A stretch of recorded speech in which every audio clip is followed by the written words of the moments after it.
anyway, but we'll see.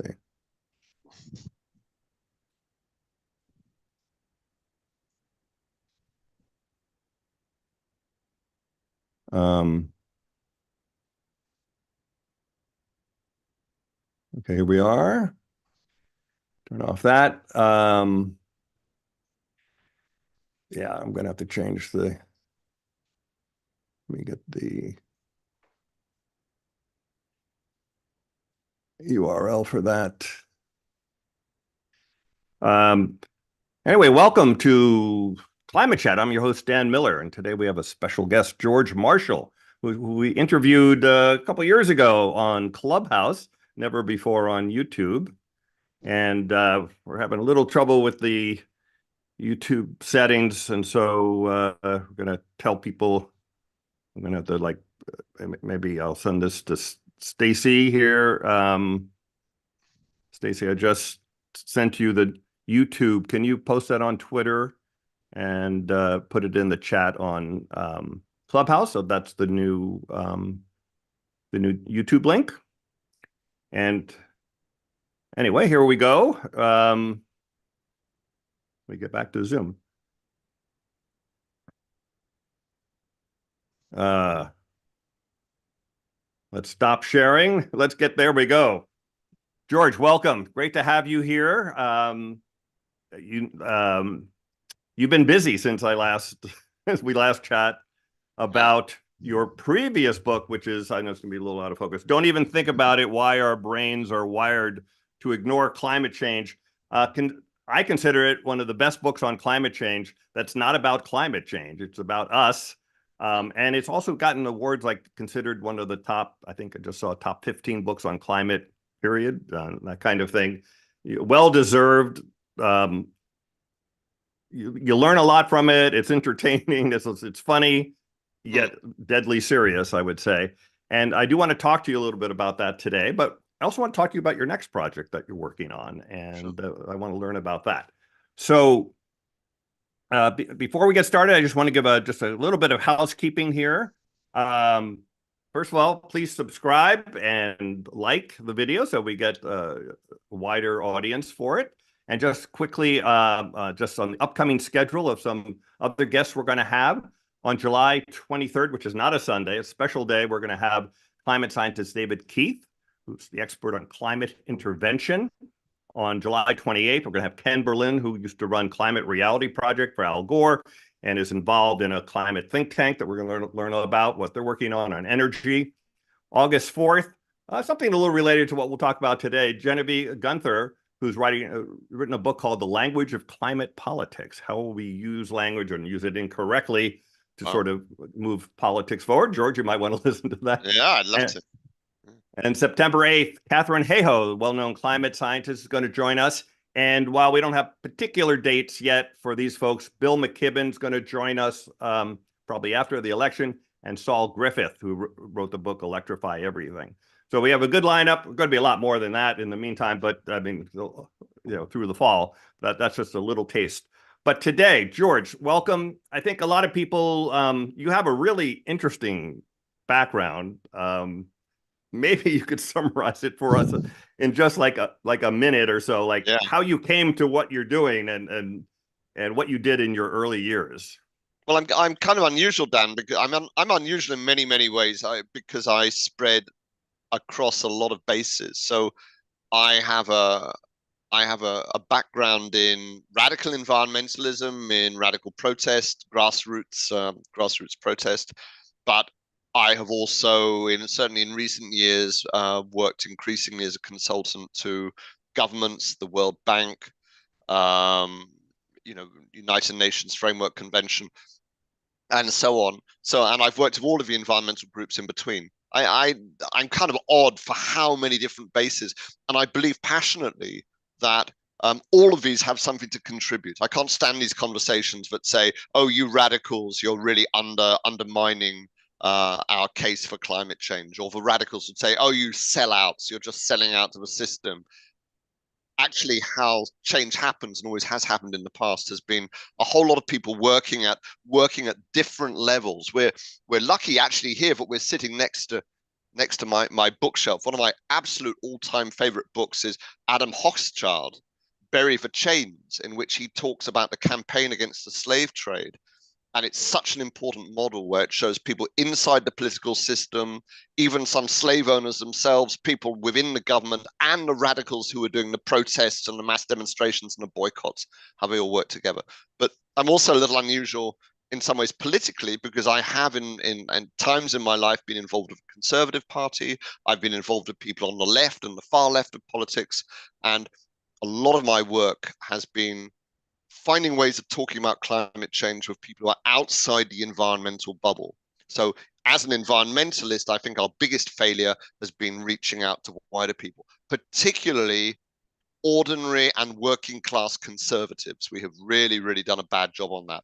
And I'm afraid, as I talk about it and don't even think about it, I think in a way, the harvest we have reaped from that is the one of denial and resistance to climate action, by really doing a very, very good job in actively alienating people, like, you know, middle America, yeah.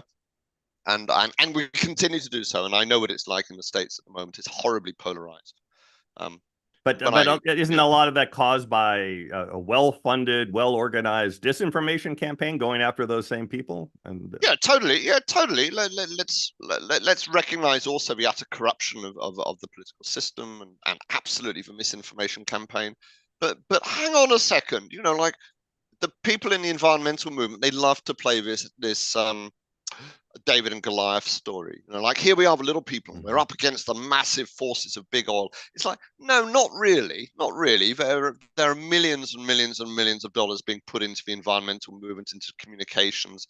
You know, you're speaking to Climate Reality Project. I mean, Al Gore has received huge amounts of money for public communications. I actually think in some ways it's an equal balance. It's distorted on both sides. But what I do think, what we've missed is the part where Catherine Hayhoe will talk about this when you talk with her.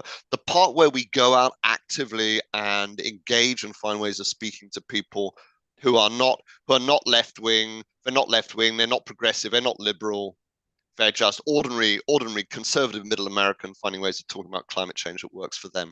And it hasn't been the oil companies that stopped us from doing that. It's been us who stopped us from doing it. And to be honest, a lot of funding. You know, I struggled for years and years to get funding for programs to develop communications and engage with conservatives, and no one would fund it. Because they go, we don't want to fund you to work with conservatives. I said, why not? Why not? They're half the population. What are you talking about? Wow. Okay. Well, let's see. The book, the Don't Even Think About book, it's 10 years old now, which I can't. I helped you a little bit with editing of that and whatever. So you were a huge help, Dan. I have to say to anybody on this, Dan was a massive help. He really helped the project get off the ground. He made fantastic set of comments. I mean, I see you as being I'm definitely a supportive author on it. Well, I was a big supporter of yours. That's why I got involved. I mean, I should tell everyone that, you know, I've been giving climate talks for 20 years. And I just came across this video of this guy giving a lecture in a class. It was George. And it was like mind blowing, because it wasn't about climate change. It was about how we think and don't think about it, really. And I pulled a few things out of that, like, which if people watch my TED Talk, I talk about threat indicators and the lion versus climate change. And that came from George. And then I contact George. George, this is such important stuff. You got to do more with it. So that's how we kind of get that book going. But it was also, Dan, I use this as an example to people where you never know where stuff goes, right? You do stuff. I do so many talks every year, presentations. I'm sure you do as well. Probably people listening do. And sometimes you've only got 5 people in a room. You think, oh, this is a waste of time. You never know. You never know. That thing that you saw was just a video of this thing. I thought, oh, this is a waste of time. I'm just speaking to this university class. And hey, you know, stuff just goes out there, and sometimes the right person sees it at the right time. So never underestimate the power of just we have to be out there the whole time. That's why I'm doing Climate Chat. We have a decent following for a climate channel. Yeah. Nothing like the big YouTubers have, nothing even close. But, you know, if we can reach a few important people, or those people reach people, or whatever, so I always think it's worthwhile to talk about climate. Anyway, so sorry, you were talking about... but you did the book 10 years ago. what, okay, maybe you've learned something about that. We're going to get into the new subject, but of Yeah. that book, maybe what would you have changed? What would you have added based on what you've learned in the last 10 years? Well, the title we came up with, in fact, I think you contributed this title, Yeah. actually. Yeah, why our brains are wired to ignore climate change. I sometimes wish I'd call it why your brain is wired not to buy this book. Because it's done very nicely, but It's done well. It's done well. But to be honest, climate change books don't sell well. I mean, even the really big hitters like Naomi Klein don't sell that many books compared with books on all kinds of other stuff, and compared with her other books too. There is a fundamental blockage on climate change, and that continues. And I talk about it in the book. We've just had a very high profile election in Britain, a country which considers itself in many ways to be a world leader on climate change. I think that's a little delusional, but nonetheless, but there's been absolutely virtually no conversation about climate change in the course of our election. And the general public, they're saying, what are the important issues? It's health, it's health, it's cost of living, it's housing. Fair enough. But climate change is an existential crisis. It doesn't figure there because it's this huge looming thing over on the side of the view. Here we are now. It's not even in the future anymore. It's smashing down on us. We've just had the last few days. We've had more rain than the entire month should have. It's been exceptionally wet. Everywhere around Europe is record-breaking temperatures. God's sake, I mean, Delhi in India just hit 50. I can't even imagine what 50 in Delhi is like. Still we have this capacity to not fully engage. So in that sense, the book is still unfortunately very relevant. What has changed is, and in all of the social research, is people are far more likely now than they were 10 years ago to say that climate change is happening now and that it's going to affect them. They're still pushing it away. They say, yeah, it's happening now, but it's a bigger problem in the future. Yeah, it's happening to me, but it's going to hurt other people more. My kids are going to be okay. I have children too. Like, we all have this collective delusion that somehow we're going to be protected from this thing. But it is closer. However, unfortunately, some of the other issues I address in the book are just as pertinent as they were then. The utter separation in policy terms between what I call the wellhead and the tailpipe. The tailpipe is the emissions which are going out. The wellhead is where the fossil fuels go into the system. When I wrote the book, I said never in the course of all of the international climate negotiations has anyone ever talked about controlling fossil fuels. Mm-hmm. That was already then, after nearly 25 years of negotiations. Yeah, that has now changed, but scarcely. Scarcely. People are now fighting bitterly over the wording of whether or not you can put anything into the statement. And there is no international framework for controlling the production of a thing causing a large part of a problem. So that's shocking. And but I mean, that actually is now very overtly the corruption of the system. So, so in a way, but the fundamental issues of climate change are still there, but it's hard for us to engage with things which have this set of qualities. And Danny Kahneman, Professor Kahneman, who I had the huge privilege of interviewing for the book, the absolutely Nobel Prize winning, the leading figure of cognitive psychology, talked to me at length for the book. And his feeling was that climate change, unfortunately, was a very difficult, he felt impossible combination of the very qualities that we are worst at. And he's right. That doesn't mean we can't take action on it, but it means it's actually very challenging for us. And that's not going away. That's still there. Let me ask you a question. So my theory, just look at your thoughts on it, is that, first of all, I've been, like you, I've been, advocating for change for a very long time, at least 20 years. And nothing's happened, right? We still haven't done anything on net. I mean, we've done some good things, but then again, we continue doing the bad things. But my feeling is, and I talk about, these are the 20 policy points we could actually implement tomorrow if we decided to. When will we choose to succeed? Instead, as Kevin Anderson, who we interviewed here, continue to choose to fail. So we're choosing to fail.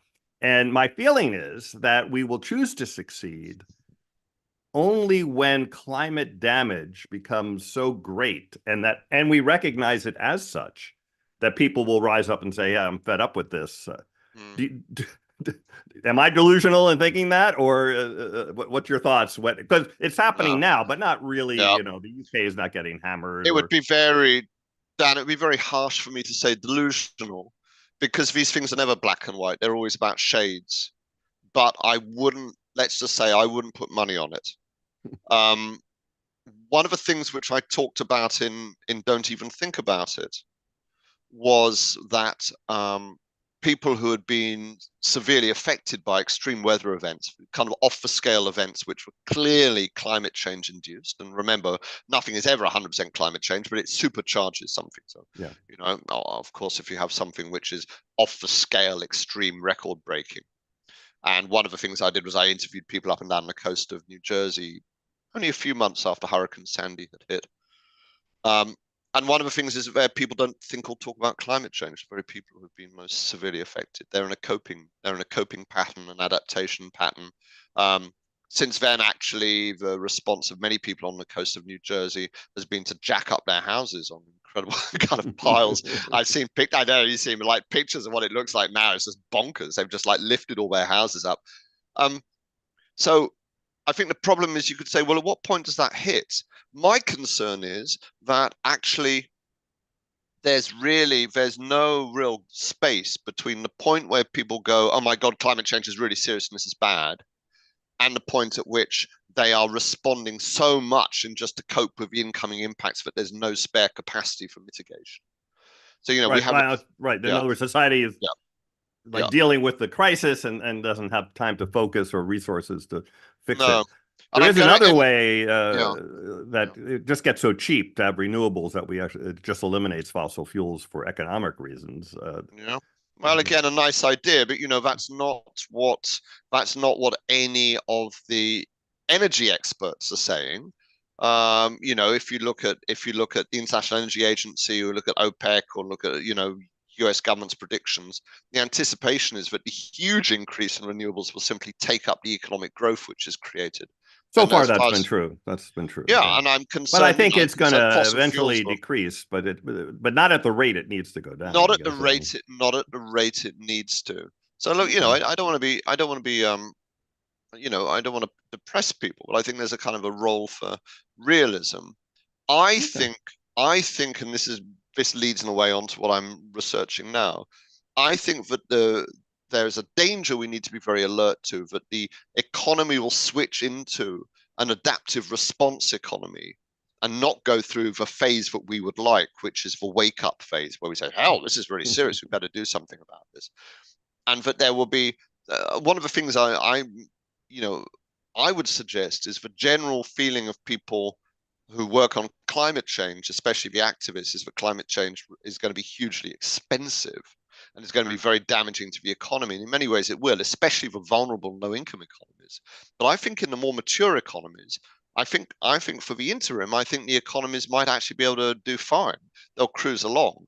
And the reason they'll do that is because they'll switch over to an adaptive response.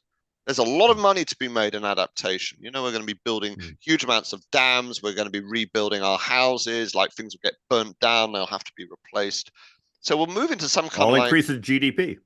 All for good for GDP. I'm really concerned we move into a kind of really sick, aberrant economy, which failed to mitigate and failed to invest in the mitigation. And now it's all ticking over very nicely on the turnover, which comes from constant climate impacts, you know, and the money that can be made in all of the corners of it. By the way, which I don't think have ever been sufficiently explored. We assume all of the economic opportunities for climate change lie with mitigation, renewables, and of course there is a lot of money to be made there. But I think there's also a lot of money to be made over the vast transfer of wealth, which will be from one place to another. Places going under, places which benefit from the shifts. Like I say, this isn't a future which I'm advocating for, but I think it is. Before we move too much into the your new book. I heard you give a talk recently somewhere. I don't remember exactly where it was. And you talked about how you need a multimodal approach to activism. I mean, you can't just assume one thing. You need the passionate zealots. You need, there were three, maybe you could just tell what the three groups are. And then I have a question for you regarding I can't, I don't know if I Yeah. can remember what I said because I usually talk off the hoof, but Okay. but yeah, Okay. no, I mean, yeah, no, I can think of it. Yeah, I mean, I think it goes back to the point I made right at the beginning, Dan, that there's um the history of social change. Again, I go back, for example, to to the slave trade, or to anti-apartheid, or to civil rights, or to any number of things we wish to look at. Is that change is very complex. Everybody afterwards likes to claim that their own particular contribution was the unique one, without recognizing that invariably nothing comes from any single line. Mm-hmm. But it's very hard. The famous quote from the guy here in Britain who made Sunlight soap, was he said, "Hell, I spend millions of pounds every year on advertising, and 50% of it works. The problem is I don't know which 50%." All right. And it is like that with activism and change. It's like, Okay. maybe 50%, maybe 25% of it works. We don't know which bit. It has to be all of them. So I think that I think the situations are, you need the agitators who are outside. They are the provocateurs. They are pushing the agenda. They can be morally pure. They can just say, no, this is the truth. This is what we need to do. You need the people inside, and that actually what they're doing is that they're putting a kind of an evidence-based thing, that they're saying, well, this is the evidence, this is what the science says, this is what the options are. And then you need the people who are really holding the hands of change and saying, you know what, this is going to be difficult, but we can help you along the line. We can make this possible for you. And I think you need that. But what the smart people strategically in that recognize that the ones who are inside the system saying we can hold your hand need the people outside gluing themselves to the gates, Mm-hmm. because you have to have that push, and you have to Makes them not seem just more reasonable. Like those guys are crazy, but if you listen to me, we can get this policy implemented or something well, like that. there is that as well. There is the kind of nice cop, nasty cop.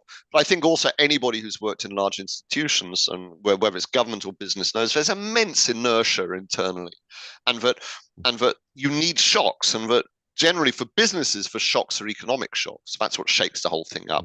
But the problem is, if the economy is all chugging along and you could just keep producing the same products and keeping selling them, you haven't got the shock. So therefore, you have to have some External other kind of shock. social shock of some kind. Yeah, social Or social shock is a tongue twister, or some kind of change in attitudes, or change in legislation, or social license. Yeah.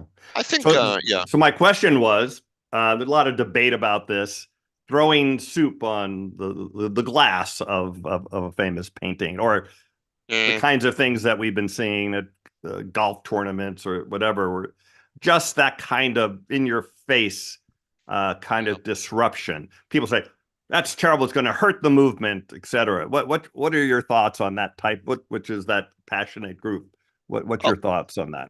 yeah. Well, the it's interesting actually that my own country, Britain, seems to be generating an awful lot of I, of social movement stuff. But actually, normally we look to you guys in the States as being the kind of Just Stop great Oil, for generators. example. Yeah, Station Just Stop Rebellion. Oil, and the founder of that, Roger Hallam, I know well. Extinction Rebellion, again, likewise. Um, I mean, one of the things to say is that both of these groups have flourished, and we could go to Greta and the school strikes and everything, because they're at the right time. There's a time component. There was a group of us back in 2000 who really tried to get a strong oppositional protest movement happening on climate change, and there was no traction. Like, we simply couldn't get the people involved. So the time is right for the activists, but strategically, I certainly would question some of the strategic choices about what they go after. But the overall approach is powerful. It initiates it disrupts the news cycle. I sometimes have conversations like this with people, because of course I work a lot with conservatives particularly, and they say, let's face it, these people gluing themselves to the motorway, they totally undermine your cause. They cause nothing but trouble, and they go into a whole thing about it. And then down the line, I just say, well, but you know what? We've just spent 20 minutes talking about climate change and responses to climate change. I don't think we would have had that conversation. You have to recognize the primary goal of these people was to initiate conversations like this. So, and that conversation thing is very important and underestimated. because I really think that change happens at the interaction between individuals, about the conversations they have over Thanksgiving or with somebody in the bar or someone at work. Or I should say before we go on, a big part of my work at the moment is working with the Irish government, who are very progressive in terms of public engagement. They've had fantastic citizens' assemblies, which really led them in terms of their national policy on things like gay marriage and abortion, um, and climate change too. They had a citizens' assembly there. Anyway, they've put quite a lot of money behind this idea of let's start a national conversation on climate change. And so the thing I'm helping them with is this idea of how do we get farmers talking to farmers? How do we get people in their communities speaking to each other, people that they trust? How do we break it out of this environmental box? And I think it's all of that. It's these little conversations. It's these interactions. It's people saying, I don't believe in it, alongside someone who says, well, man, I think you're wrong. I do. I think it's serious. It's the negotiation that happens between social peers where the change happens, I think. Okay. Oh, by the way, let's see. I can see that my YouTube stream says private. Shouldn't be private. Okay. I don't even know how to get into that right now and change that, because I'm just the viewer there. Let's see. Anything I can do? Let's see. These technical issues are horrible. Okay. Wow. I wish I could get in there and change that. Okay. So, well, I'll just have to post it later. Yeah, Or Eli and Stacy, if you could post the URL. I think I sent that to you. If people have the URL, they can get on. Okay, let's see. Let's get back. I do have. By the way, I assume you've seen the movie Children of Men. I haven't, as a matter of fact. No. Oh my God! So someone, I saw another interview thing. Well, it wasn't an interview, like a lecture on climate, and they showed this, and then they related it to you, because I mean, by the way, if people out there, if you haven't seen Children of Men, it's from a long time ago. It's a world you don't know what happened. It's not like specifically climate change, but of course.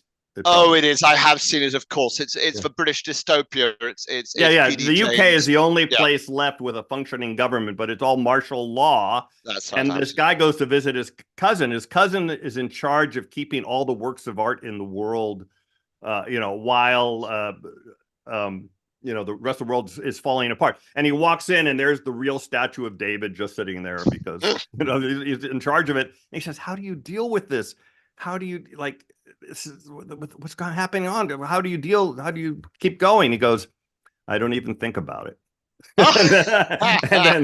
and then they cut to you in your book. I just wanted to point that out. I think that's sweet. I love that. It's actually one of my favorite movies about climate change. And again, it's not specifically about climate change. You don't know the thing that happened, but the world is falling apart, and the UK is like the only place, because they're an island, and they're taking the people trying to get to their shores and putting them in concentration camps and all this kind of stuff.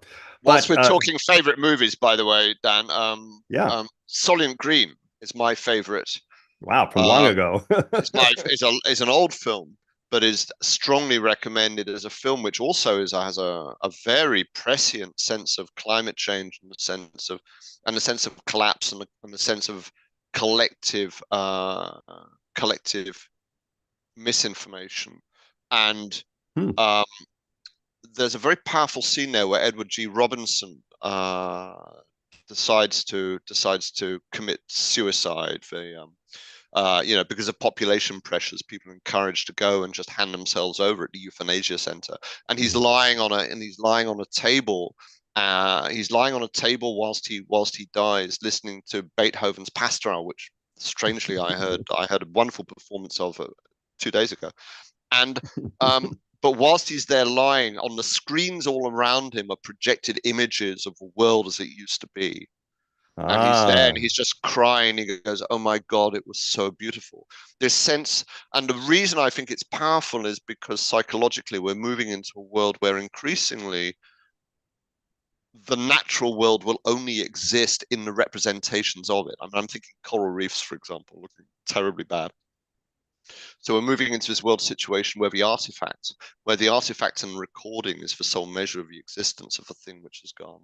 And I think that's a very, anyway, I'd strongly recommend the film. Wow, that's great. Well, two recommendations for you there. Let's move into your new project. So in your past book, you took a look at why we don't respond to climate change, and why we're not thinking about it, even when it hits you personally. Then you're less, you become less involved actually in talking about climate change.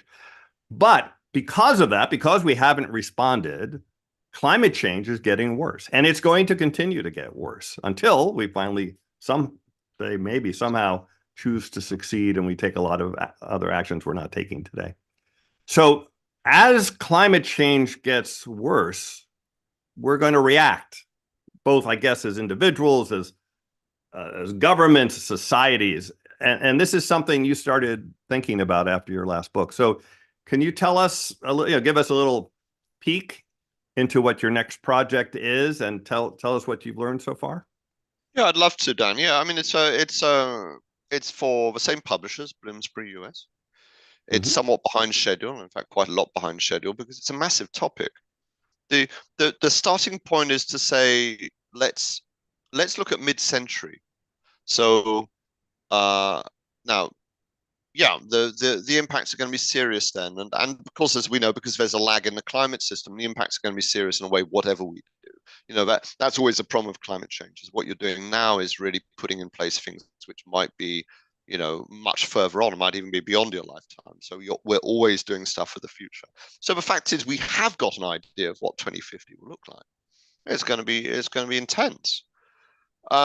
So the question I'm asking is, how will we respond? And drawing on the last book, well, we know that there are certain fundamental cognitive and social psychological ways that we respond to problems. We know that there's ways that we have responded to climate change so far. So to some extent, we can expect an extrapolation of that to some degree, although I think the conditions in mid-century are going to be very different. And then the final thing is, we know historically how we've responded to major crises of all kinds. I mean, there's a whole world, of course, of climate history, of people looking at how people have responded to climate changes in the past. But I'd also say how we've responded to natural disasters, how we responded to wars, how have we responded to human rights abuses, and so on. There's an awful lot to learn. So I do believe that this can be modeled. I do believe that we can set up a functioning model around which we can anticipate certain responses. And I think it's really important we do anticipate those responses, because we need to make sure we're moving in the right direction. We're alert to the traps of what lies along. Because I do believe very strongly we can make our way through this and we can come out at the end, but we need to recognize on both sides of the path, there's the dangers of spilling off into into a really messy situation. There's quite a lot of interesting work at the moment done on social feedbacks. So climate change has its feedbacks. There are social and social psychological feedbacks too. There are things where once you start in a certain direction, you keep tumbling downhill because it starts building momentum. And one of the reasons for that is because the primary cue that we take for our behavior is the people around us within our social group. So social groups can tip quite fast. And that's both a positive thing. Like on many issues, we've seen a very dramatic shift, like I was talking about Ireland, for example, incredibly rapid shift in Ireland towards tolerance of different sexual orientation, for example. The issue of abortion totally shifted in Ireland.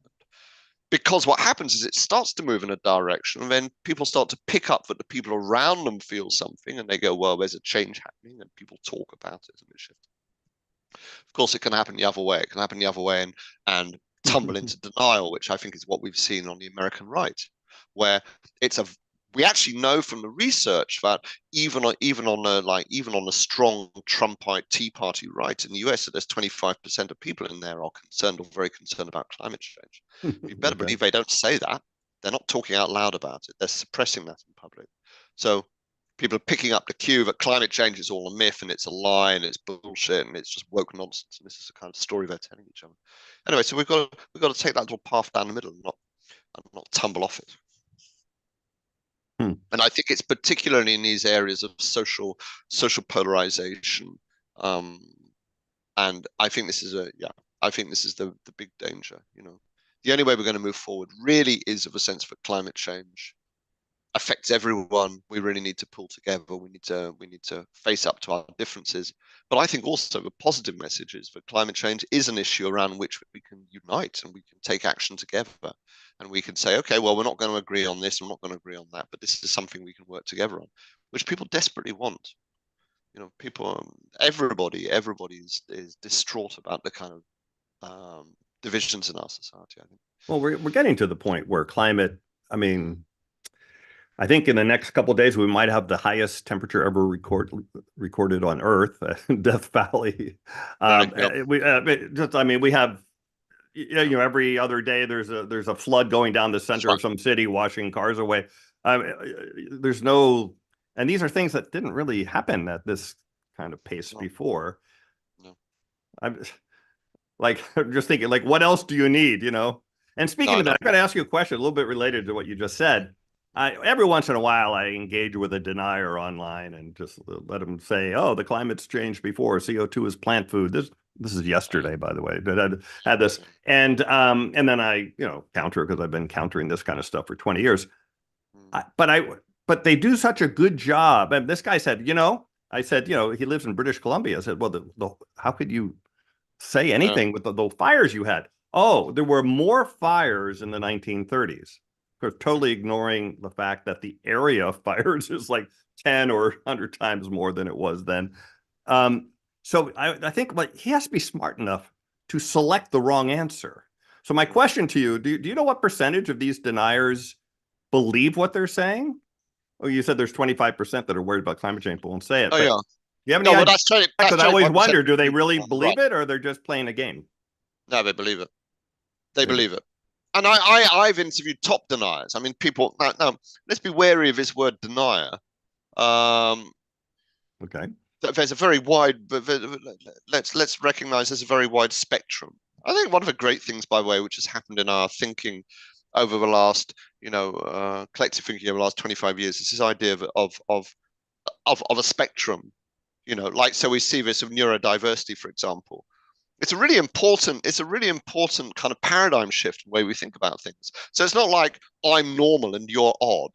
It's like, no, actually, We're all actually, odd. we're all odd, or we're all very different mixes of things along these spectrums, right? Now, I think that's very interesting, by the way, in the LGBTQ plus, is that they're shifting about the fact, well, actually, there's all kinds of different shades of identity there, and they've always been there, but we've kind of pretended there's just one or another, actually. Now, so what I think about denial is there's an awful lot of different shades of that. Now, there's the outright people who I quite happily would call a climate denier. That is somebody who, for their own ideological motivation, actively resists and distorts and plays with the evidence in order to sustain the views they have. And for don't even think about it. And generally in my life, I've met a bunch of people who are professional deniers. And you know what? They believe it. I really do. I mean, there's a myth which happens in kind of activist circles that they're all just shrills for the fossil fuel industry and they're kind of like hard guns and they just lie for money. It's like, well, no, I think they really believe it. I think they really believe it. And they're happy to take the money. Of course they are. And they have nice lives and they stay in nice hotels and it's good for their ego and they get onto Fox vastly more than anyone ever should. But but but Okay. I think they're genuine. So but I think let's recognize also that oh, by the way, the Yale Center for Climate Change Communication did some really interesting research a while ago, which found that actually people who we could call deniers, they outright say climate change doesn't exist, are, if anything, somewhat better educated and certainly more scientifically literate than than the group of people who say that climate change is real and a real problem. Now, that doesn't mean, of course, that they're right, but what it means is that they're using that education and those skills and their scientific understanding in order to play around with it and to distort it. Really, they're motivated by a story because we're story-driven animals. We love Mhm. stories. So they're driven by the story. And as what happens, I think someone said to me, I think it might have been Dan Kahan, said, like, smart people are just as biased as dumb people. It's just that they do very, very smart bias. So they use their intelligence, their education to build hugely complex, constructive forms of denial. But along the line of denial, there's the outright denial, but there's a whole lot of stuff that we all do in various ways, and that I do too, and that we all do, which is of not quite facing up to the problem, or we behave in ways, or we have lifestyles which are not compatible, or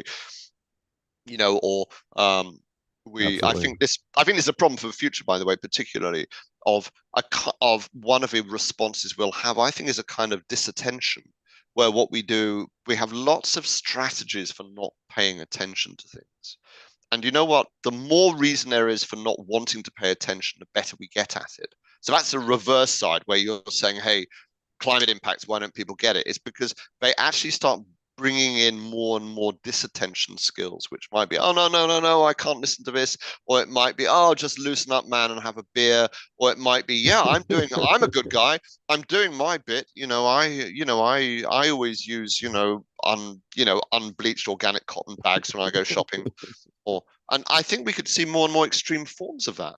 Well, by the way, all of that happens, yes, today. Yeah. And by the way, the last point on that is we're moving into a very dangerous situation as we move forward into the future, that at exactly the time that there are so many things we don't want to pay attention to because it's going to be really, really messy, there are billions and billions of dollars being invested in technologies of mass distraction, whether it's the metaverse from Facebook or any amount of AI or what the hell's going on out there.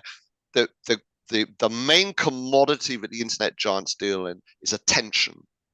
That's what they own. And all of the technology and all of the investment is how do you get people's attention and hold it? And I think it's a very dangerous situation that at exactly the time we need people to have mindfulness and be conscious of what's happening, they're going to have an unparalleled set of things to distract them. Absolutely. Wow. Okay.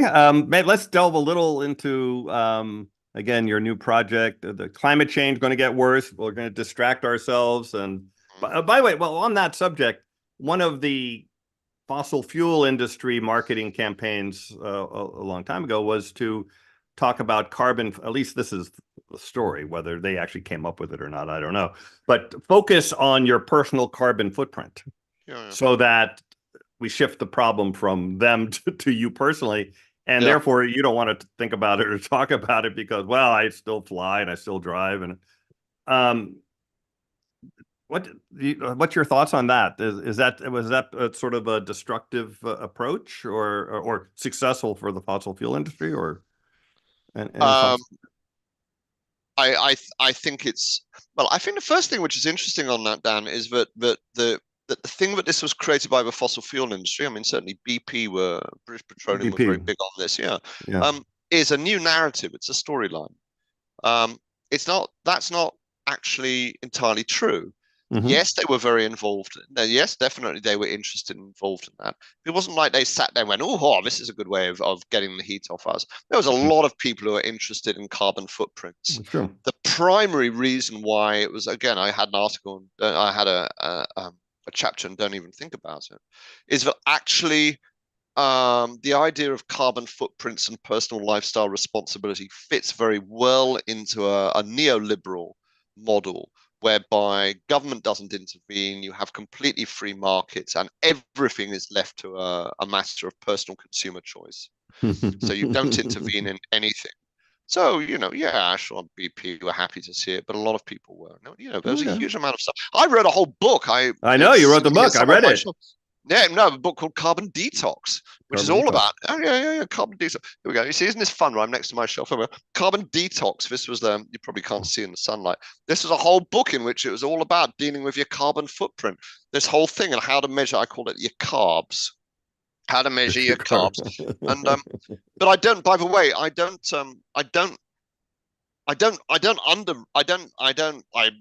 wouldn't write it now, but I wouldn't underestimate that that's important because IPCC, for example, are reckoning that for the delivery of net zero, 30% of that is down to personal choices, and we have to mobilize and engage people's personal choices and get them aware of that. So Yeah, a lot of things can change, but there's still a lot of choice in the system.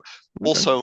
Also that um uh that climate change is very unusual morally in that there is a very direct relationship between our personal behaviors and our impact, including all of the impacts that involve stuff going underwater and ultimately people starving or losing their homes. And that is not the case of any other issue. There's no direct way, for example, that I am that that not directly that through my decisions that I'm involved, say, with what's happening in Israel and Gaza or what's happening in Ukraine, or what's happening with horrible wars and conflicts, or with starvation or mass poverty or teenage pregnancies, or, in some way, some of my money or something is going there. With climate change, every time I go for a long drive, take a flight or eat a burger, I'm contributing very directly to it. So Mhm. that makes it, in potentially, it's very powerful. Um, Mhm. there is a way, that we can contribute. Okay. So on your new project again, so climate change is getting worse. I mean, worse than today. Oh yeah. Impacts are getting very serious. What are some of the dysfunctional ways you think that we, as individuals, as society, as governments, might react that we have to seek to avoid? So, um, let me run through some of these responses. Within the structure of a book, I have 10. Um, each of these we can unpack. One of these is let's start with the good stuff. One of the things we can do, of course, as humans, is work together and collaborate. Um, we've always had a balance, and it's very deep in us, in the way that our society is constructed, between competition and collaboration. And the vast majority of what we do is highly collaborative. Yeah? Societies are built on trust, on working together, on a sense of love and pride in your identity. So in a way, that's very positive.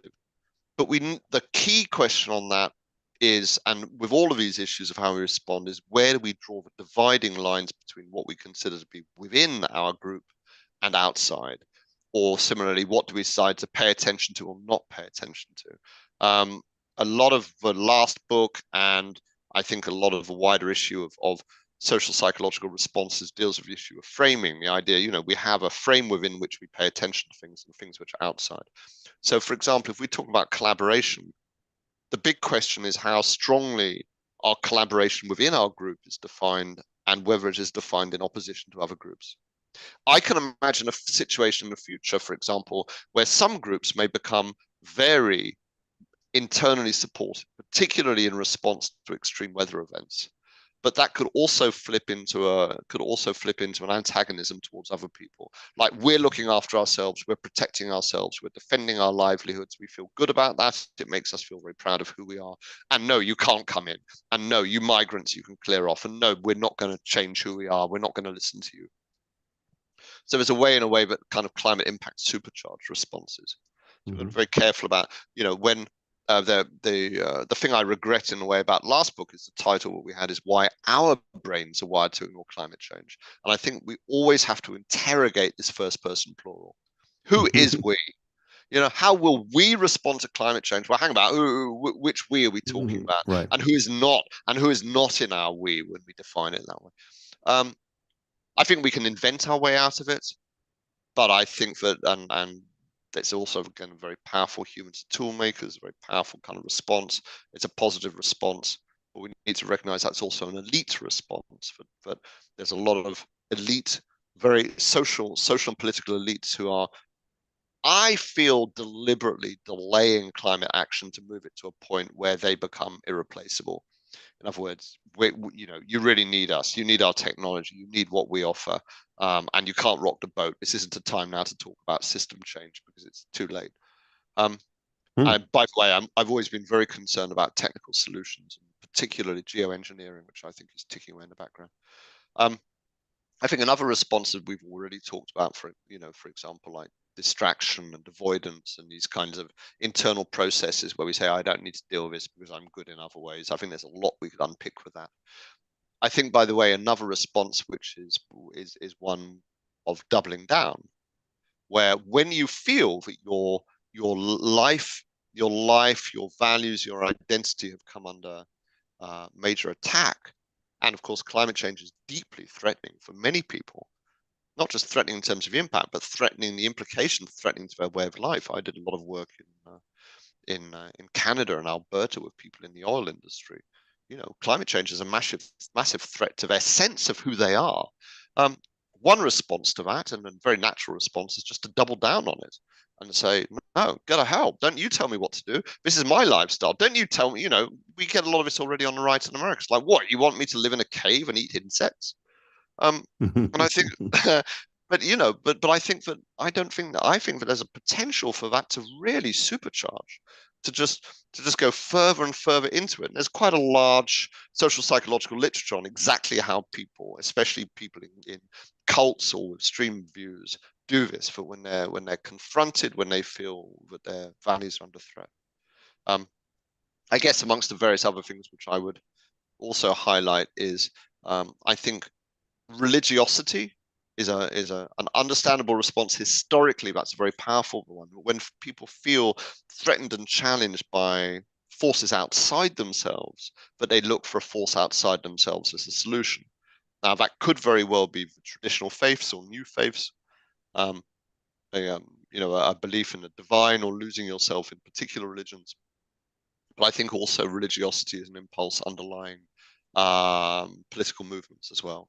And I think particularly I've long been very interested in both Nazism and Stalinism, and the kind of the aberrant extreme versions of left-wing thinking.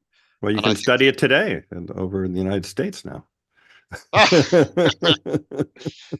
Well, yeah, well, I mean, we know America's in a very good way. Well, you can study, people lose themselves. People lose themselves in this sense of being part of something bigger and greater. And yeah, you can. It's kind of like the rise of kind of like far right leaders, savior figures, and they say, we'll save you from this.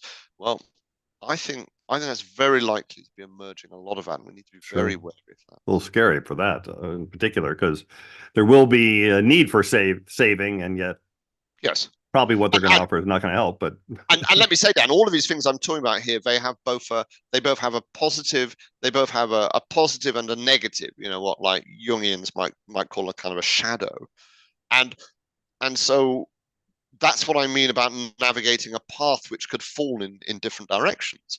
That these things could be positive and constructive. We need to be aware that impulse, that drive, can lead in dangerous directions too.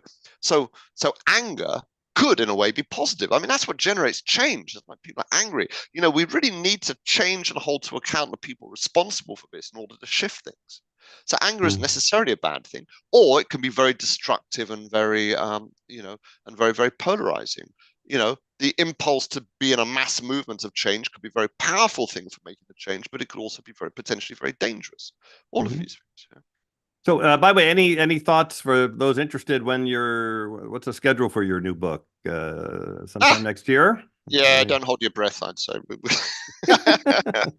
I think I'm actually going in a week's time. I'm going to go away and lock myself away in a shed in the Welsh Hills and do nothing but write and write and write. Really try and break the back of it. But the thing I found with it is that the sheer amount of material, but also that I'm not finding in all of my research, and I've lectured on this in a whole load of places, anybody who is asking quite the same questions. I'm finding a lot of people, and there's a lot of pockets of work on how we respond in various situations, and a whole load of work on what climate change future will be like. But this key question about putting the two together and of saying, how will what we know about human responses affect the outcomes, seems very important, right? Like, we're only going to do any of this stuff if we want to do it. There's nothing about, say, mitigation, which is inevitable, and cutting emissions and going to net zero. We have to want to do it. So therefore, our desire and the social desire and need to do it is everything. Okay. I want to, I could ask you a million more questions here, but I want to give our audience a chance to Yeah, ask you some please. things Yeah, too. yeah. And I'm Love going to. to start off with Stacy, our co-mod. Stacy, do you have a question for George? Hi, Stacy. Hi. Hi, Stacey. Hello. Thanks for being here, George. Hey, you're welcome. Um, yeah, the one of the things you said earlier is something that weighs on me quite a bit, and that is um, the that we skip over the solutions, the acknowledgement of what's happening, and go right to how much money are we making off of rebuilding these homes? You know, the idea that you could go to anywhere, whether it be um, spots in Italy that were affected by floods, or places that suffered greatly under heat, or back to Jersey and New York. How many times have, it's like the subways flooded, or people with the ground floor apartments, been flooded out in Brooklyn, and but yet everyone's still doing the same thing. It's I'm I struggle because the ways to change seem so ingrained. It's how we built society. It's how the world functions. I I wonder if there's anything that could possibly break it. Like, do you think? I mean, Dan, I think you've said in the past that um, people will get tired of the rebuilding and the damage and all that happens. But I think that there are a whole cast of other people who are just counting the money because that's more stuff you have to buy to replace, to build, etc. Is that will there be anything, or no, we'll just keep with this absurd cycle? I guess my approach on it, Stacey, is to name that danger. So no, I don't think there's anything inevitable about any of this, but I think it's worthwhile naming the danger that this kind of um, crisis capitalism um, could kick in, and therefore we need to, and in some ways already is, but it's early stages right now, right? There's a bunch of things which are bubbling away, so let's name them and let's point to them. Let's say that's for danger. That's what we have to watch out for, rather than constantly responding to the next thing and the next thing. And I guess what interests me is looking forward. But yeah, I think so. I think in time there's a point at which things don't adapt and don't respond and actually shift. That I think one of the things is going to be, for example, there's going to be places like talking about property. There's going to be places where for a bit there's going to be an adaptive response, and then it's just going to be a crash. I mean, there's the vast amounts of real estate in places which are not viable in the climate future, and I'm just very. I think we need to anticipate what's going to happen with the enormous shift of value which is going to happen from one place to another. Like, for example, Mumbai, one of the most expensive cities, not just in India, but I think in the world, still continuing to build in areas which are going to be flooded. Well, Miami, you can see that really strongly, right? Um, Mm-hmm. well, yeah. Well, so we can continue to do that for a while and patch it up and jack things up and pump things out when they get wet. But there's a point at which no one's going to buy it anymore. What interests me is then what happens economically from that. And I think one of the things which worries me is that the past experience, for example, from the financial crisis, has been that actually, if you behave really badly and you make everything you can out of doing something bad, if you get big enough, you become too big to fail and you get bailed out. And as the critique of, say, neoliberalism would say, well, yeah, the theory is always there, but it's all about free markets, it's all about opportunity, and it's like competitive and people win. But actually, in reality, what happens is government doesn't control it, but they come in and bail people out when it goes bad. So I think that worries me, that huge amounts of resources will simply go towards propping up the people because we can't let them fail. Yeah, Florida probably be a good example in the near term of watching this all happen. They just banned the use of the phrase climate change in like textbooks and government documents and things. So Yeah. see how well that works. Yeah, yeah. Yeah, So, no. Well, I'm and very I guess here in California, you know, they published how much we as a state are paying for our utilities, you know, because of the fire damage that happens. And you know, I live in San Francisco, and where we're not going to have, you know, wildfires. You know, we're not building in that. So the amount that we have to pay for people to live in these places where it's like, yeah. we shouldn't have built there in the first place, you know.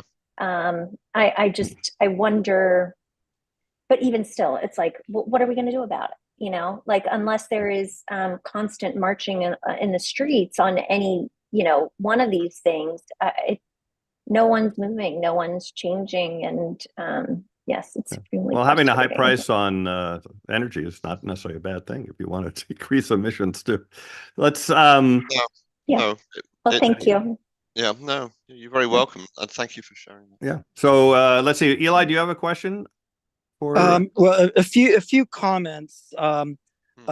So the really quick one, since you mentioned the metaverse, it is kind of a way for people to check out of unpleasant reality, and kind of the apotheosis of that is the simulation hypothesis, which is really this garbage pseudo-intellectualism, which asserts superior truth claims that reality isn't real. And it's getting a lot of traction, unfortunately, among like the people who follow Elon Musk. And just the really basic way of combating that is to note that it fails catastrophically in a point of particular relevance, that is base reality, and it really needs to be swatted down at every turn, because this is how you get people to believe that the truth, that ultimate truth is to ignore the reality around them. Okay. Anyway, Do you have a question, so, but you don't have a question, or you do have a question? well, I did want to draw out some thinking on both technology and geoengineering. I certainly understand, you know, the whole intellectual history of the climate movement in terms of not wanting to make technological vaporware excuses, and also, you know, we've done such a terrible job with the climate in the past. What's to think that we'll do a better job when we really try to influence it rather than just ignoring it? And the points there are that we would be actually the new kids on the block. Plankton, coral reefs, kelp forests, boreal forests, they've been doing geoengineering for a long time. And it turns out rather well for them, actually. The real distinction is reckless geoengineering and very deliberate, well thought out, calibrated geoengineering, which I think is unavoidable, simply because even if we stopped emitting in 2020, there would be amplifying feedbacks which have already been surpassed, that are going to potentially, you know, keep things getting warmer no matter what we do, other than removing excess carbon dioxide from the atmosphere, and doing various types of solar. Do you have a question though, Eli, or is that it? Well, I'm happy so, to take the points and respond to those, Dan. Okay. By the way, I'm also happy for people just to share views. It doesn't have to be, you know, it doesn't have to be a question. We're all contributing to this. I think the point you're making about questioning the actual nature of reality is a very powerful one. I think it's entirely relevant to this issue of distraction I'm talking about. It goes back again to that point I was making about the frame. The frame defining what we pay attention to, but the frame also defining what we consider to be true or false. And that is what psychologists call motivated reasoning. That our definitions of what we consider true or false are not necessarily objectively or externally determined. They're determined by what we choose to wish to be true or false. I think it's potentially very. I think it's. We do need to watch this very carefully. So I think it's potentially a very dangerous situation. I think also the increasingly powerful technology of virtual reality, the capacity to completely back out of things and to say, I don't believe this reality, or that there's another reality, or, you know, I mean, good heavens, how utterly dangerous is this at the moment? And let's recognize that how we respond will be motivated by our desire to find that way of responding, and by the attitudes within our social group. If you have a lot of people in your social group who are saying, I don't believe this, and it's not just about reality, of course, it's also this whole thing about misinformation. AI is going to have a devastating effect, I think, on people's perception of what is true and not true, because of the incredible capacity of AI to generate you know, alternative realities, alternative stories, alternative footage, alternative pictures, alternative, you know, write entirely false material. But yeah, and regarding the technologies, I think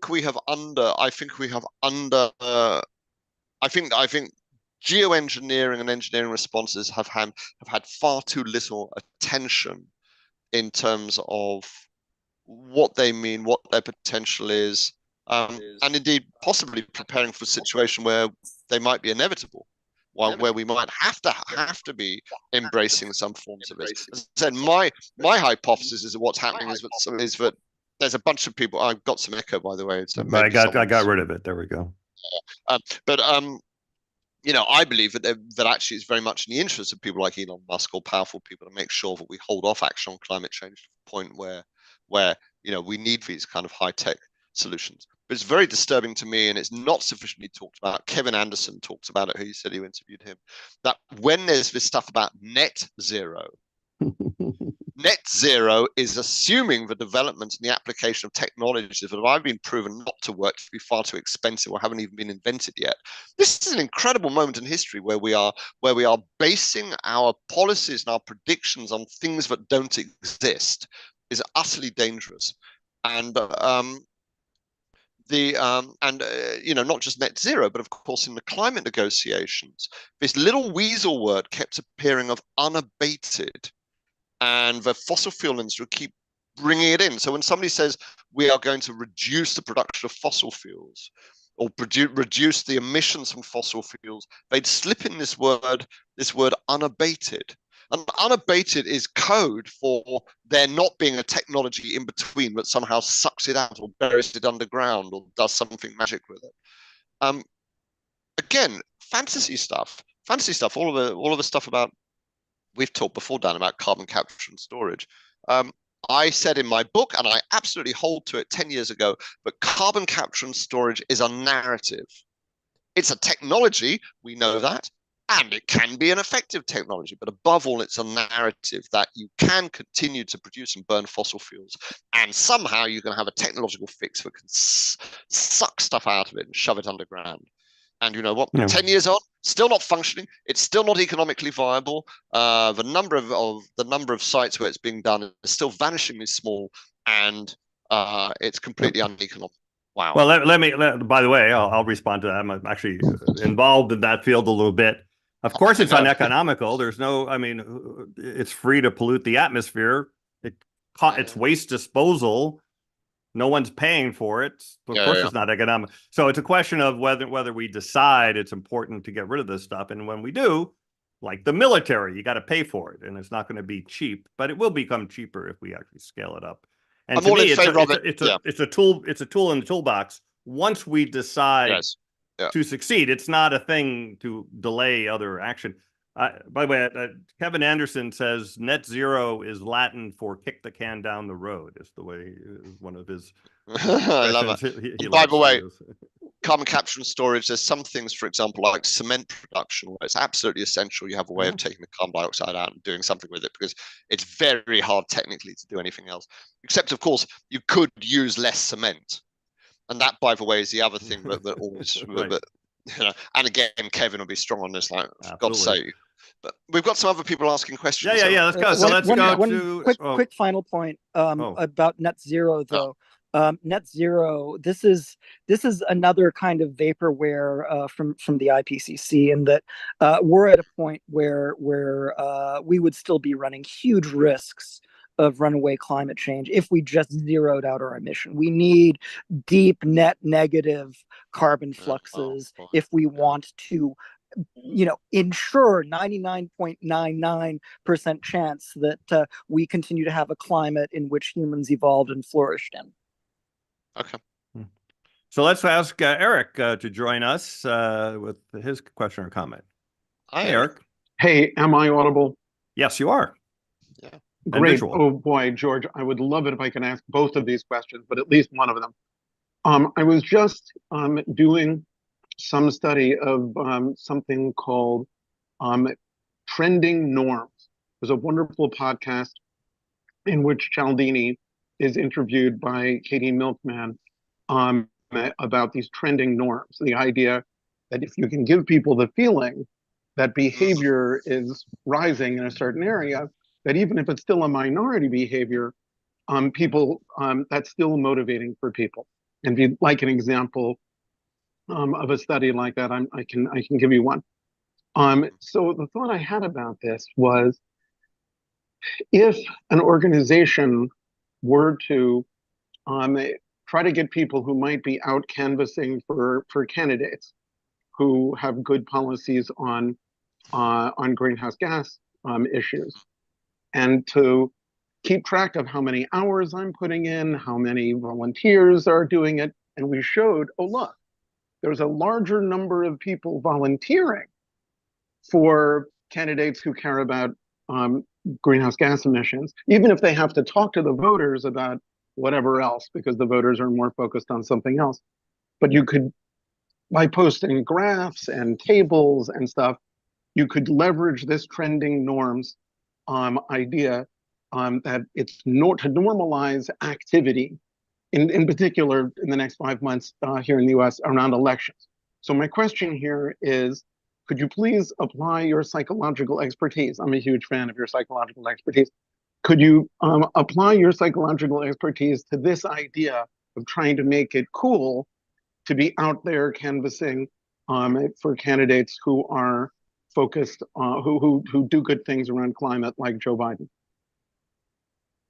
So your point on this, Eric, is what? That we incentivize the people to go and volunteer for it, or somehow we show the candidates that if they're cool on climate change, that they get more people canvassing. I'm saying them? that in addition to all the political work that's currently going on, highlighting that there's a larger, if it's true, that there's a larger number this week than last week, and then the following week, and to try to show people, oh look, canvassing for climate is a trending norm. More people are doing it each week. To try to leverage, because this is presumably what's behind the Beanie Baby craze, and every other bubble that ever happened in the world was based on people noticing, oh, I'm looking on eBay, and wow, more and more people are spending more and more money on Beanie Babies, right? This is the way every bubble ever happened, presumably. Can't we use this to get more people to normalize being active every week on climate? Could you please apply your psychological expertise to how to do this in the best way possible? George, thanks so much. Thank you so much. Well, as you said, Cialdini, I always thought it was Cialdini, not Cialdini, but it's an Italian name. I mean, he's absolutely the leader in terms of this norm stuff. And what he would always say is, you've got to make norms visible. So you've got to have a situation where there is a norm or a shift in a norm, that you demonstrate it, that you show it, and you have an identity around it. So always one of the ways that you get change is not merely that people shift who they are, but they share that. They say, this is what I'm doing. They make it vocal. And obviously what you do is, they're as vocal as they can be. And in the age of social media, people can be very vocal because they can broadcast stuff very wide. What I would say, though, is in any sense of norm generation, the really important thing is that you can generate change which is seen outside the immediate circle of everybody who shares the same set of values. So, I would say, if you had people who are doing canvassing or any kind of like social change or activism, it's really important to have a diverse range of people there. And the diversity, which is very often forgotten about, is not the diversity of color or sexual orientation or disability, or any of these issues which are so commonly identified as being diverse issues, but diversity of politics in particular, to some degree age. So all these other things are vitally important. I mean, I'm not underestimating them, but of the kind of politics and worldview. So like, I would always get people working on any campaign, or indeed if it's canvassing, from a wide range of different backgrounds, and then publicizing in their networks and telling people, and hey, if they're church people, they can tell people in their church, and encouraging and empowering them to do that. By the way, as we go forward into the election, we've done a fair amount of work here in Britain. I think a very inspiring work done in Australia on this, of turning elections into climate elections, and also of using the election as a way to have conversations with people. I've been hugely inspired by the work of deep canvassing in the States. It's kind of like one of the ways that America generates like fantastic ideas for social change. And deep canvassing in particular focuses on people who are not your natural supporters. So it's not going and talking to the people you know support you and saying coming out and vote. It's going for people you don't, and using the opportunity of the election to be on someone's doorstep and say, hey, I'd just like to hear what you think about climate change. Let's talk about climate change. Let's have a conversation, a respectful conversation within which, you don't shout people down or tell them they're wrong. You just say, well, this is what I think. I'm interested in hearing what you think. Let's talk about it. I think that would be, by the way, I think that'd be immensely powerful form of social change. Okay. If I'm a quick one, if I'm able to bring in a really first-class expert in deep canvassing, would you be willing to be on a program to brainstorm with them about the best way to do it for climate? Oh, sure, love to. yeah, you can That's get awesome. you can write Dan, to do I George have through time me. for one No. quick more question? Go ahead, Eric. I do. Quick. Yeah. Okay, so another thing that's been on my mind, obviously you're very aware of the Irish Citizen Assembly. Right now, we've got a Supreme Court that seems to be doing almost everything it can possibly imagine to make climate mitigation as difficult as possible. If some organization were to create a citizen assembly asking the question, what do we do to fix our broken Supreme Court? How could we use, which I think, by the way, would end up with more credibility than the Supreme Court, right? More people, it would end up as a higher credibility organization than the Supreme Court itself at this point, given all the corruption we've been seeing. What would be the best psychological approaches to leveraging the citizen assembly on the question of Supreme Court reform that would be best for climate? Okay, I think I have to say I think that's in a way outside my personal expertise. I've had limited work with citizens assemblies. However, what I would say is where they've worked because they have been created and supported and respected by people in key decision making. Otherwise, there's two options. Otherwise, it's something that you just do yourself, in which case, well, nobody feels any compulsion to follow what you say or to respect what you say, because it's like, even if you do a fantastically good job and it's representative and so on, yeah, you can publicize it and you can try and get some attention for it. Or the second option is that governments and powerful people have set the thing up as a kind of a distraction activity where I think this somewhat happened in France, where Macron set up a whole lot of these consultative bodies, but then actually totally ignored them. I think, therefore, that, citizens' assemblies as a model really work well when typically they work well, as happened in Ireland, where the government is dealing with an issue that they are actually very wary of making a decision on because it's so politically charged. And that then what happens is they say, okay, what we're going to do is we're going to have a citizens' assembly and we're going to follow what the assembly says. So that's what worked so well in Ireland, for example, with abortion and gay marriage, was that the government went, oh God, this is a nightmare. We're going to lose whatever we do on this, so let's pass it over. What I do think on, say, Supreme Court and so on is, well, it's going to be about infrastructure, about like what is going to be the basis under which what the Citizens Assembly says gets enacted or gets supported is fundamental. Otherwise, it could. Yeah. Anyway, let's move on for a question. Yes. Yeah. So we're going to move on to Marshall. Right. Marshall, welcome to Climate Chat. Well, thank you for having me. Two things and then a question. My background is clinical psychology, and also I'm working currently in climate restoration, climate repair.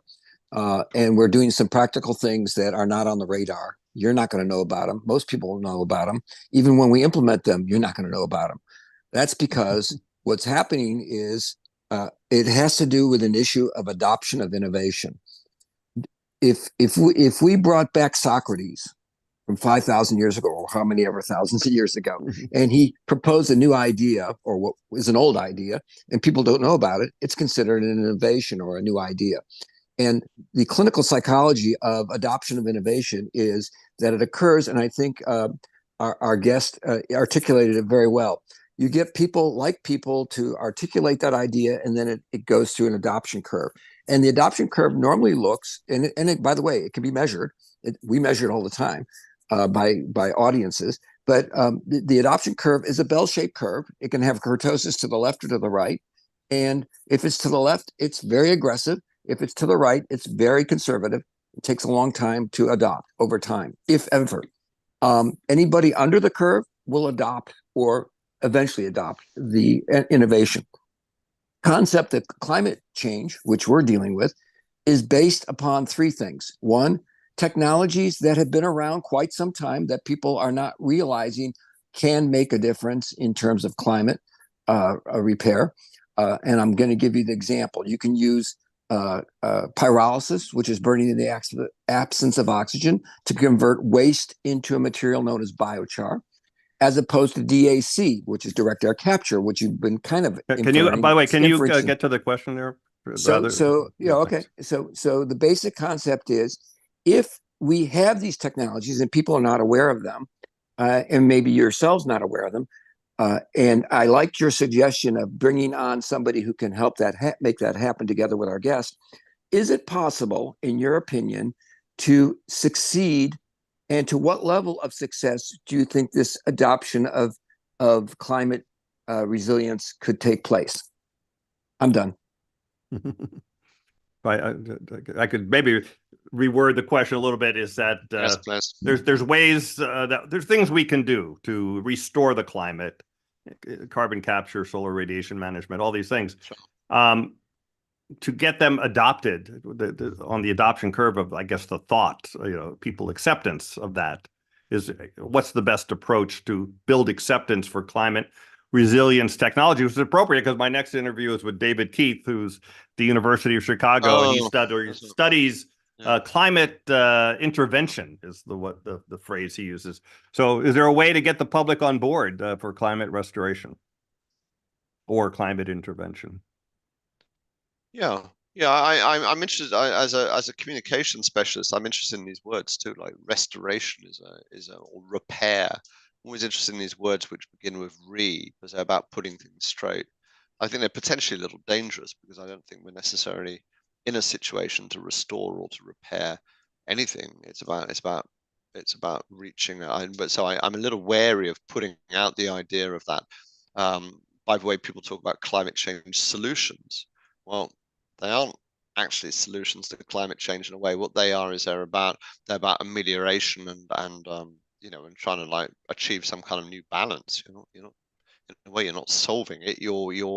But you know what I mean. I mean, we use that's what climate restoration is about. Is that not just stopping climate change, but getting emissions? I mean, getting CO2, I should say, back to.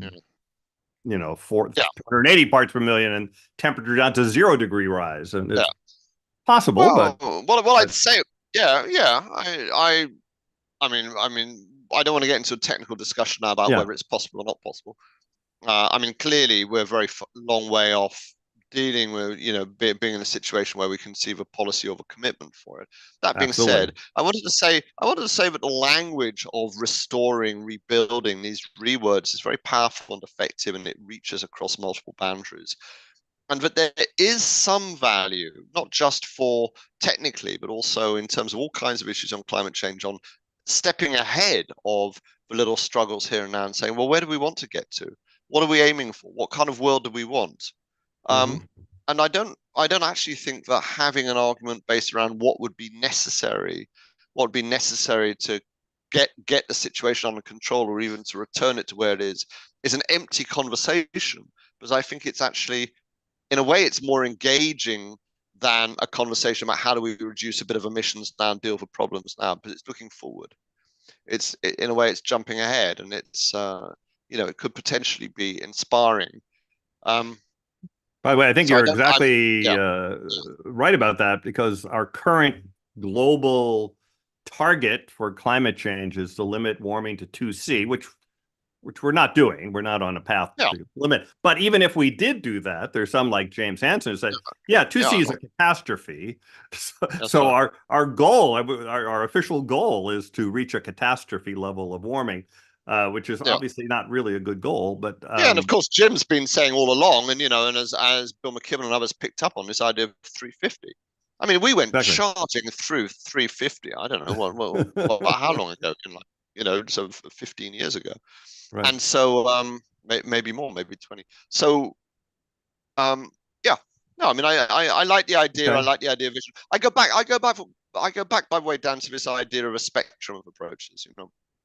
Let's have a conversation the whole way there, and let's have people who are visionaries in that conversation, who are saying, stuff which sounds.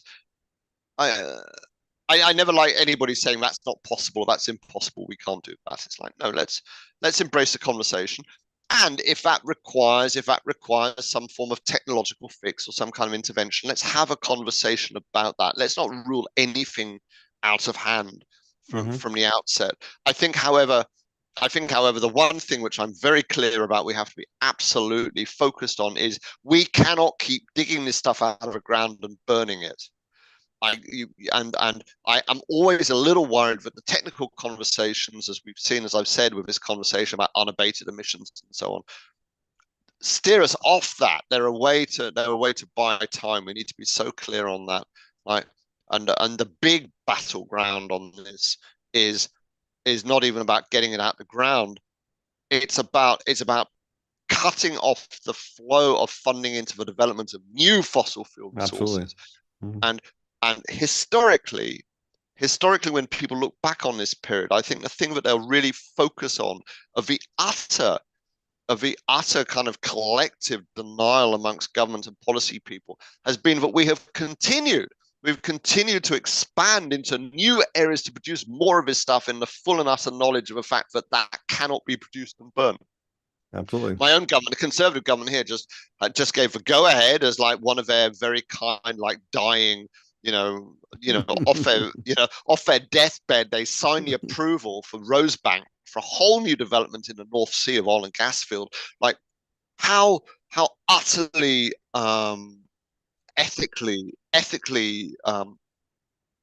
I'm losing my words. I just get so furious. I know what you mean. And President Biden signed the Willow Project after doing the Inflation Reduction Act, and Willow's a shocker. I know. So absolutely, I totally agree with that. Anyway, Marshall, thanks so much. Thanks, Marshall. And, Nadia, I'd like to hear from you. You're welcome, Nadia.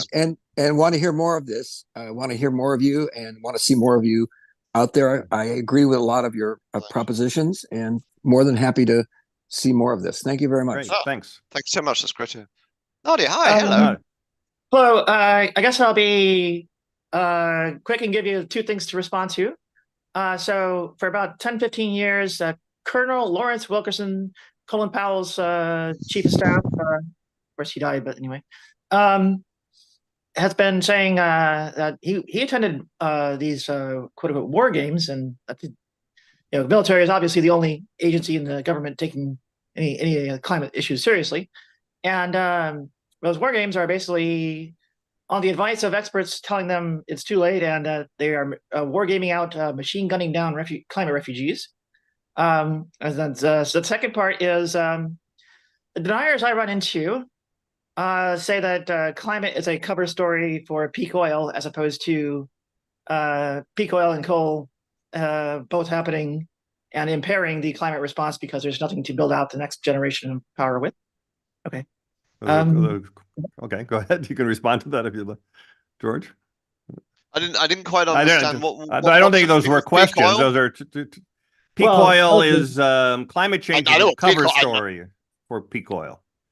Climate change is a cover story for peak oil. So that way the oil companies can say, well, we could keep producing, but climate change is telling us that we have to slow down.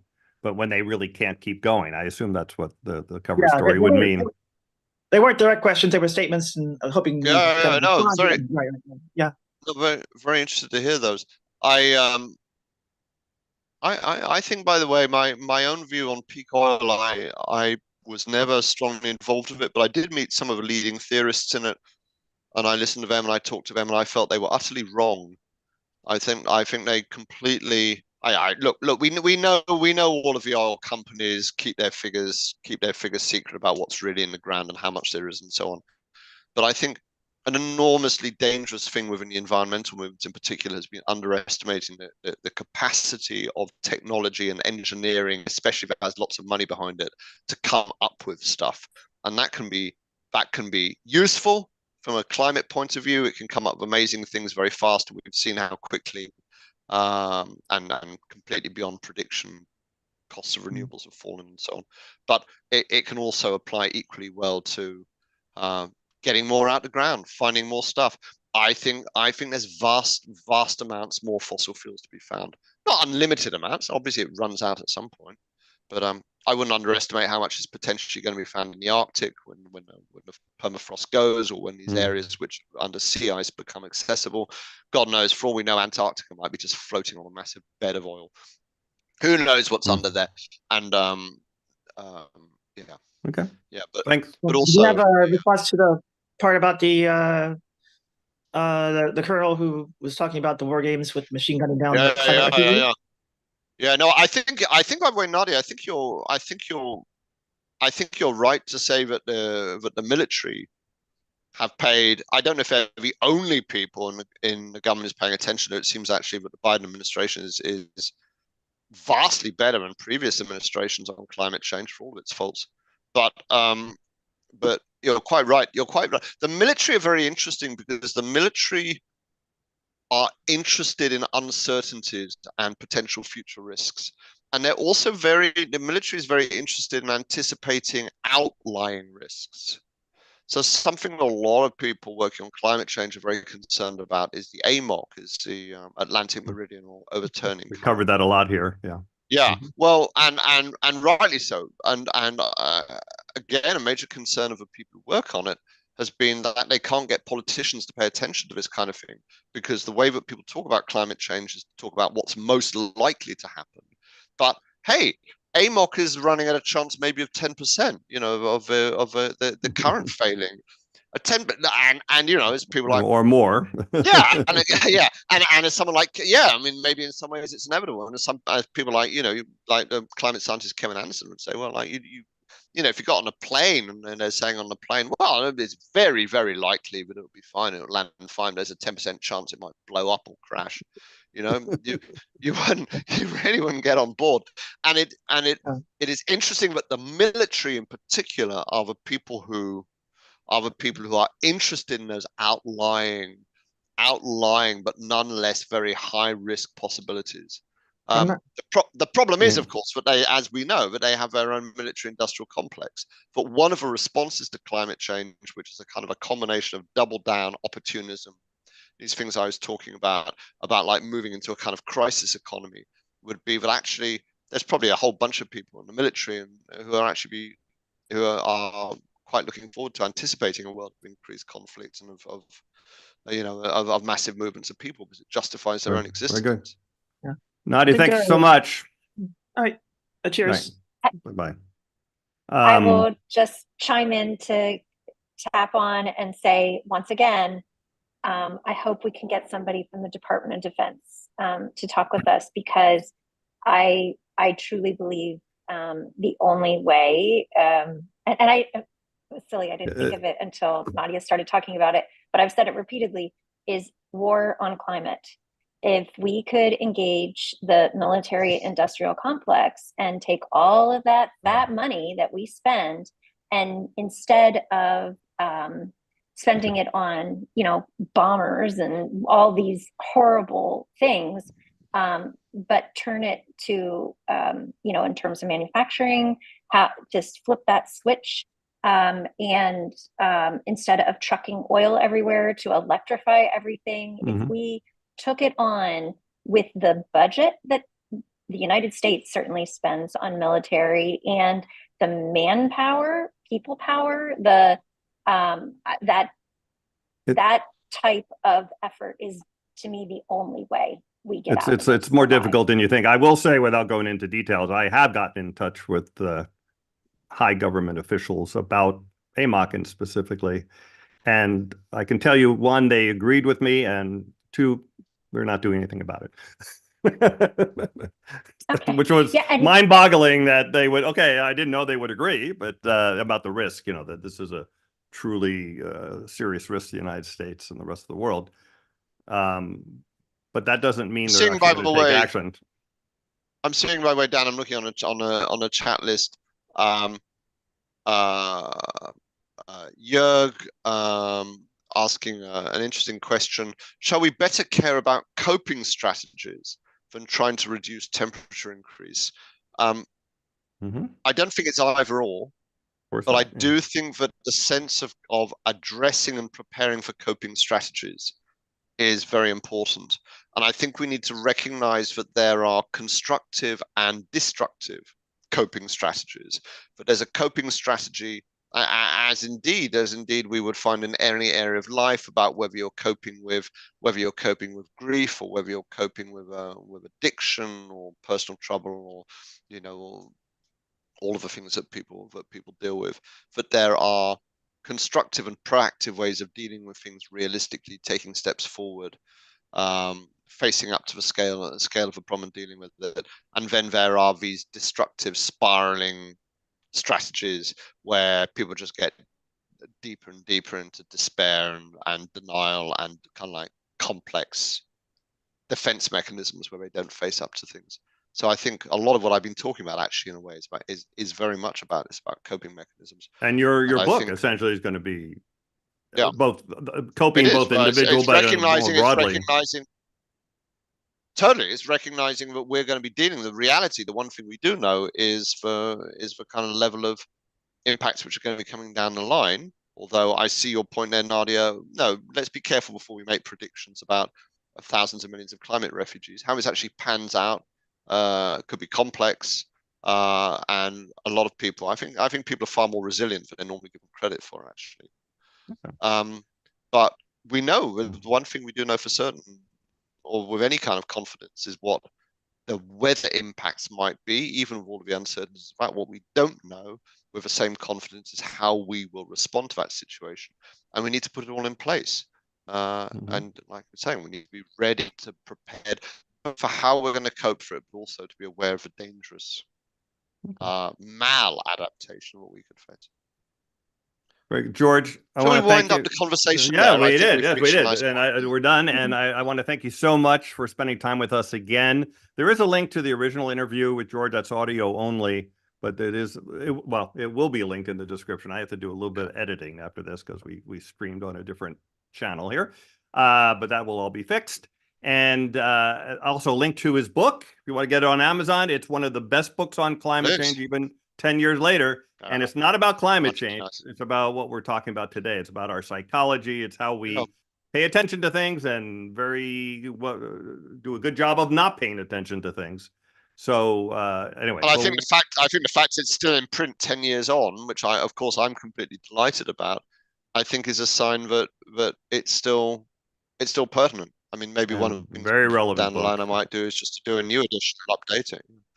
Yeah, it's sort of unfortunate that it is so relevant. It's one of the reasons it's sort of describing why we haven't taken serious action on climate change in the face of overwhelming evidence, and that's unfortunately what it's about. And your next book will be, we didn't do what we should have done. Now, how are we going to react to what's happening? So I'm looking forward to that. And let's have another conversation on Climate Chat after your book comes out. So let's do that. Okay. Thanks so much, Dan. Very nice. And thanks to everyone. Please subscribe, like the video. Upcoming guests, special date, July 23rd, not a Sunday. David Keith on climate intervention. July 28th, a Sunday, as normal. Ken Berlin of Climate Reality. And August 4th, Genevieve Gunther, who's writing a book called The Language of Climate Politics, a little bit related to what we talked about today. So with all of that, thanks, everyone, and we will see you next time. Bye-bye.